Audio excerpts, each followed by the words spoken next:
Investing money, it creates a pathway for you to live a comfortable life. In fact, omusajja ngamba nti ekirubirirwa ky'okubeera ne ssente si kugula bintu bingi byekuŋŋaanyizaako.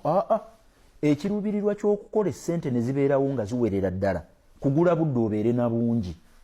Nangamba kikusobozesa okugenda n'ozannya golf ku ssaawa 3 ez'okumakya nga bali mu mbalaba nga nve wange mbayitakawo ku golf course wempitira nga ssaawa ezi 3 gw'oli mu kutoba duniya ekusa tumunakeera ssaawa zaali 2 tudduka zire ku office nkole ndulaba omusajja nga akubye short ya white kufira ka white t-shirt ya white ku ssaawa 2 kitundu ng'ava mu motoka ayingira okuzannya golf.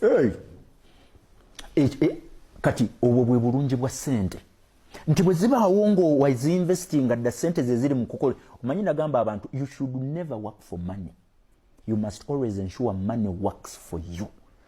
When you work for money, kisobokera ddala bulungi nnyo ekintu ky'ogoba ng'okitaddeko omwoyo n'okigoba kijja kweyongerayo emirundi gyonna gye kisobola.